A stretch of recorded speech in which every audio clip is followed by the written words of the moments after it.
Filhos, uma sagrada responsabilidade. Efésios capítulo 6, no verso 4 diz: E vós, pais, não provoqueis a ira a vossos filhos, mas criai-os na doutrina e admoestação do Senhor. A função bíblica determinada por Deus, referente à família, nos permite compreender com facilidade as atribuições descritas nas Sagradas Escrituras sobre as responsabilidades conferidas a cada um de seus membros, como está escrito na carta aos Efésios, capítulo 6, do verso 1 ao 4, que diz assim a palavra de Deus: Vós, filhos, sede obediente a vossos pais no Senhor, porque isso é justo. Honra a teu pai e tua mãe, que é o primeiro mandamento com promessa, para que te vá bem e vivas muito tempo sobre a terra. E vós, pais, não provoqueis a ira a vossos filhos, mas criai-os na doutrina e na admoestação do Senhor. Então, entre inúmeras passagens bíblicas que tratam desta questão, nós vamos refletir sobre a responsabilidade atribuída aos pais na educação dos filhos. Então, neste livro sagrado, nós vamos encontrar várias histórias sobre a vida familiar de muitos personagens bíblicos. Algumas delas nos servem como fonte de inspiração, como modelo de obediência a Deus e as bênçãos que são decorrentes em viver pela fé. Mas, por outro lado, também nos aprendemos, ou seja, com pais negligentes que foram na educação dos seus filhos e na condução das suas famílias, e que acarretaram também em tristes consequências. Nós aprendemos e devemos evitar. É importante a gente lembrar que a nossa referência sobre educação dos nossos filhos, ela deve ser fundamentada na Bíblia, segundo o modo de vida que Deus estabeleceu para a família. Então, nesse breve estudo, nós vamos mencionar de forma sucinta sobre a vida do sacerdote Eli e de seus filhos, Hofni e Finéias, que está descrita lá no livro de 1 Samuel, capítulo 1 ao 4. E para finalizar, a gente também vai apontar algumas passagens bíblicas que nos servem como referência para viver a verdade e estabelecer a plena comunhão com Deus. Então, no livro de 1 Samuel, capítulo 2, dos versos 12 ao 17, a Bíblia diz que Eli era um sacerdote do Senhor e vivia em Siló. Ele já era um senhor de idade, tinha 2 filhos, Hofni e Finéias, e estes eram filhos de Belial, ou seja, a Bíblia relata que eram os filhos de Eli, pessoas corrompidas e que não conheciam ao Senhor. Neste contexto, a gente pode observar o distanciamento da prática da religiosidade como sacerdotes e o desconhecimento ao Senhor. Apesar do seu pai Eli ser um sacerdote de Deus, que atendia o povo de Israel com os ofícios sacerdotais que estão descritos no livro de Êxodo, capítulo 28 e 29. Então, a Bíblia relata que os filhos de Eli receberam por herança de seu pai a responsabilidade sacerdotal, porém eles não respeitavam a lei de Moisés, instituída por Deus sobre os sacrifícios. Eles tinham por costume tirar proveito da melhor parte dos sacrifícios que o povo de Israel prestava em adoração a Deus nas cerimônias de consagração, que estão descritas no livro de Êxodo, capítulo 29, o qual deveriam ser atendidas de forma integral com santificação por quem administrava o sacerdócio. Então a Bíblia relata que eram muitos os pecados desses jovens, que eles cometiam perante o Senhor, perante o seu pai Eli e a todo o povo de Israel. Eles profanavam a casa do Senhor. O livro de 1 Samuel, capítulo 2, dos versos 27 ao 36, a Bíblia descreve que Deus envia um homem a Eli e faz uma profecia contra a sua casa. Ele alerta Eli sobre os pecados cometidos pelos seus filhos e também a sua omissão enquanto pai em não repreender e corrigir o mau comportamento dos filhos. Conforme está escrito no livro de 1 Samuel, capítulo 2, no verso 29, Deus fala para Eli: Por que pisastes o meu sacrifício e a minha oferta de alimentos, que ordenei na minha morada, e honra a teus filhos mais do que a mim, para vos engordardes do principal de todas as ofertas do meu povo de Israel? Dessa forma, a gente observa a desobediência e a falta de zelo pela casa do Senhor por esses jovens sacerdotes. Então Deus acabou destituindo Eli e seus filhos de toda a sua linhagem de descendência de sacerdotes. 1 Samuel capítulo 3, verso 13, Deus fala com Samuel em uma visão sobre o julgamento da casa de Eli e relata: porque eu já lhe fiz saber que julgarei sua casa para sempre, pela iniquidade que ele bem conhecia, porque fazendo os seus filhos execráveis, não os repreendeu. Então Samuel conta essa visão ao sacerdote Eli, e Eli diz: Ele é o Senhor, faça o que bem parecer aos seus olhos. Então nós podemos observar que Eli admitiu a vida profana dos seus filhos e também a sua negligência em repreendê-los e corrigi-los. Então, sem a bênção de Deus, em uma batalha entre Israel e filisteus, Israel foi derrotado. Os filisteus acabaram roubando a arca do Senhor e matando Ronfi e Finéias. Eli, ao saber da notícia da morte dos seus filhos e do roubo da arca do Senhor, a Bíblia relata que ele caiu e morreu.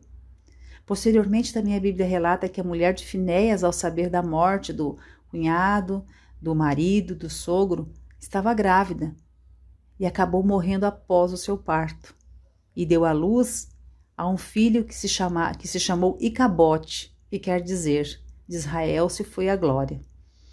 Então, de forma resumida, essa triste história da família de Eli, do sacerdote Eli, também nos traz muitos aprendizados. Vamos verificar alguns deles e procurar refletir dentro do nosso modo de vida. O primeiro deles, que a gente aprende com essa história de Eli, é que os filhos de crentes não nascem convertidos. Em 1 Samuel, capítulo 2, no verso 12, a Bíblia diz que eram, porém, os filhos de Eli, filhos de Belial, não conheciam ao Senhor. Então é possível observar nesse contexto que os filhos de Eli não eram convertidos, eles não conheciam Deus. Apesar desses jovens, desde o seu nascimento até a sua fase adulta, crescerem e se desenvolverem no meio do povo de Deus, eles não tinham temor a Deus. Esses jovens também tinham um pai sacerdote que conhecia a lei de Moisés, mas esses motivos não os levaram a conhecer a Deus. Então hoje a maior responsabilidade dos pais de seus filhos para com seus filhos é dada por Deus no livro de Deuteronômio, capítulo 11, verso 19, que diz assim: E ensinai-os aos vossos filhos, falando delas assentado em tua casa e andando pelo caminho, e deitando-se e levantando-se. Então nossa conduta enquanto pais em obedecer à palavra de Deus, ela tem um grande impacto na formação da identidade dos nossos filhos, tanto pelos ensinamentos como pelo nosso exemplo. Como pais, então, é importante a gente observar que os nossos filhos não nascem, que eles nascem pecadores e não se convertem por nascerem em um lar cristão ou por terem pais cristãos. A vida dos filhos de Eli nos mostra isso. Toda criança, independentemente dos pais, precisa conhecer o seu verdadeiro estado pecaminoso. O apóstolo Paulo descreve na carta aos Romanos, capítulo 3, no verso 23, que diz assim: porque todos pecaram e destituídos estão da glória de Deus. Então os pais precisam ensinar essa verdade aos seus filhos e apontar o único caminho que ele precisa para obter a salvação, que é Jesus Cristo. A verdadeira conversão dos nossos filhos, ela não depende dos pais, e sim do Espírito Santo de Deus, como a Bíblia ensina. Porém, Deus dá aos pais o dever de instruí-los na palavra de Deus durante todo o percurso da sua vida. Então é um risco eminente que quando os pais se acomodam em não obedecer esse mandamento bíblico, de ensinar e instruir os seus filhos no caminho do Senhor. As suas conversões e a sua frequência na igreja não produzem filhos convertidos. A vida dos nossos filhos vai muito além desses fatores. Ela inicia primeiramente com pais temente a Deus que observam os seus mandamentos e aplicam dentro dos seus lares. O exemplo de vida dos pais é fundamental para que os filhos amem a Deus. Porém, é necessário ensinar a criança no caminho em que deve andar, como está descrito no livro de Provérbios, capítulo 22, versículo 6. É necessário orar constantemente por suas sinceras conversões. Na vida cristã, não é uma regra em que pais crentes produzem filhos salvos. Não. Mais do que nunca, a história do sacerdote Eli evidencia isso. Pais convertidos vivem em função de apresentar Deus aos seus filhos, pela palavra de Deus, em oração e educando com o exemplo. Um segundo ponto que a gente pode aprender com a história de sacerdote Eli e dos seus filhos é sobre os hábitos dos nossos filhos. Como os hábitos dos nossos filhos refletem na verdadeira intenção do seu coração. Em 1 Samuel capítulo 2, os versos 13 e 14, a Bíblia diz: Porquanto o costume daqueles sacerdotes com o povo era que, oferecendo algum sacrifício, estando-se cozendo a carne, vinha o moço do sacerdote com um garfo de 3 dentes na mão e enfiava na caldeira, ou na panela, ou no caldeirão, ou na marmita. E tudo quanto o garfo tirava, o sacerdote tomava para si. Assim fazia a todo o Israel que ia ali em Siló. Então, nesse contexto, a gente viu que esses moços, sem receio algum, roubavam o próprio Deus, se apropriavam das melhores ofertas e, sem temor a Deus, não há respeito pelos homens. Está escrito no livro de Provérbios, capítulo 1, no verso 7. O temor do Senhor é o princípio do conhecimento. Os loucos desprezam a sabedoria e a instrução. Então, essas atitudes na vida desses jovens demonstram corações egoístas, sem respeito e gananciosos. Estes valores a gente observa com muita evidência na vida de pessoas não convertidas, mas também identificamos esse estilo de vida em crianças, adolescentes e jovens que não foram instruídos pelos pais. Os nossos filhos demonstram, através dos seus hábitos, da sua forma de viver no dia a dia, a falta de temor a Deus através dos seus hábitos. Os pais estão deixando de observar as suas condutas e não estão repreendendo e corrigindo com autoridade, sendo omisso na educação deles. Um outro ponto que a gente precisa também refletir, pensar sobre a educação dos nossos filhos é a omissão como pais. No livro de 1 Samuel, capítulo 2, do verso 22 ao 25, diz assim: Era, porém, Eli já muito velho e ouvia tudo quanto seus filhos faziam a todo Israel, e como se deitavam com as mulheres em que bandos se ajuntavam à porta da tenda da congregação. E disse-lhes: Por que fazes tais coisas? Pois ouço de todo este povo os vossos malefícios. Não, filhos meus, porque não é boa a fama que ouço. Fazeis transgredir o povo do Senhor, pecando homem contra homem. Os juízes o julgarão. Pecando, porém, o homem contra o Senhor, quem rogará por ele? Mas não ouviram a voz de seu pai, porque o Senhor os queria matar. Nós observamos nessa passagem de Samuel que ele tinha conhecimento dos pecados de seus filhos, das maldades que eles faziam e do mau exemplo que eles estavam dando na casa do Senhor. O pecado desses jovens, primeiramente, estava sendo contra o próprio Deus, depois contra o seu pai Eli e depois contra todo o povo de Israel. A Bíblia relata que eram muitos os seus pecados. Então nós vimos nessa passagem bíblica a falta de autoridade de Eli sobre os filhos. O sacerdote os repreendeu, porém não os disciplinou.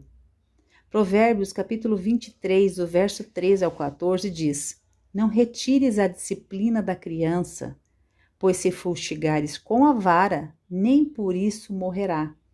Tu a fustigarás com a vara e livrarás a sua alma do inferno. A Bíblia ensina então que os pais devem e têm a necessidade de disciplinar os seus filhos, que a falta de disciplina pode intensificar o pecado do coração da criança e atingir a família. Provérbios também, capítulo 13, verso 24, também fala que o que não faz uso da vara odeia o seu filho, mas o quem o ama, desde o cedo castiga. A gente observa também nessa passagem bíblica que o amor está ligado à disciplina. A vara, ela é um instrumento usado para proporcionar dor em decorrência da rebelião, do pecado. É importante a gente observar que esse método da vara em disciplinar o nosso filho, ele também deve ser usado com sabedoria e sem ira. Tiago 1,20 diz: porque a ira do homem não opera a justiça de Deus. Então, quando esse método se fizer necessário, os pais devem expor os motivos que levaram a fazer o uso da vara. É importante lembrar que esse método também não deve ser usado antes da educação e da instrução. Os nossos filhos, em primeira instância, eles devem ser orientados e instruídos com amor. O uso da vara só pode ser aplicado após o ensino e a instrução, mediante a persistência do erro e da rebeldia do coração. A aplicação do uso da vara deve ser consciente pelos pais e para os filhos, com o objetivo de disciplinar a criança e fazer com que ela reflita a maldade do coração dela. Então Eli, agindo de forma conivente com os pecados dos seus filhos, sem discipliná-los, contribuiu para intensificar os pecados dos filhos dele. Atender às ordenanças de Deus é demonstrar amor e temor a Deus. Assim, na medida que nós não obedecemos os princípios bíblicos de educação, instrução, repreensão e disciplina, os pais estão contribuindo para gerar a morte física e espiritual dos seus filhos, como está escrito em 1 Samuel capítulo 2, verso 33 e 34, que diz assim: O homem, porém, a quem eu não desraigar do meu altar, será para te consumir os olhos e para te entristecer a alma. E toda a multidão da tua casa morrerá quando chegar a idade varonil.